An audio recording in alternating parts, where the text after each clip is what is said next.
More than 12 million children owe their existence to IVF.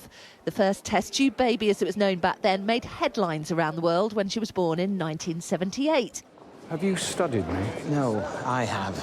She's repeated. The result of a scientist, obstetrician and embryologist who'd spent a decade tirelessly looking at medical ways to help infertility. This film telling their story leading up to the birth of Louise Joy Brown.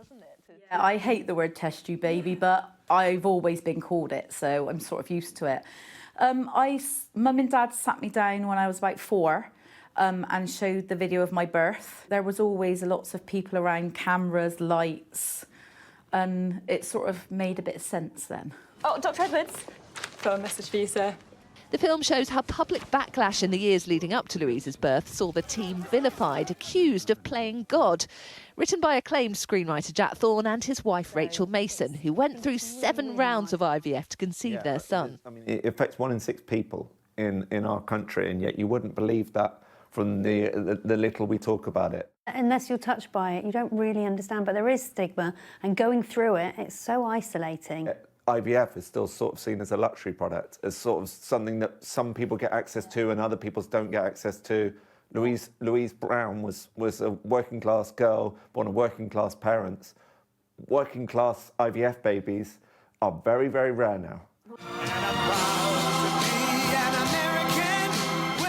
In the run-up to the US election, President-elect Donald Trump saw IVF as a campaigning point, promising his government or insurance companies would pay for it for all women if he was elected. In the UK, for many, funding it is a struggle. This country's fertility regulator says in the last decade, the proportion of IVF cycles paid for by the NHS has dropped from 40% to 27%. Those who want a child should have that choice. And the fact that the postcode lottery and some people's lack of access to this incredibly important science, that does actually mean that people don't have the choice. Making babies in test tubes. You truly believe you can do that?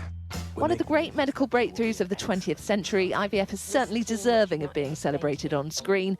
While this is set in the 70s, for many in the midst of it all today, the reality is societal pressures haven't changed all that much. There have been women here before you. I just want a baby. And now the costs are both emotional and financial. Katie Spencer, Sky News.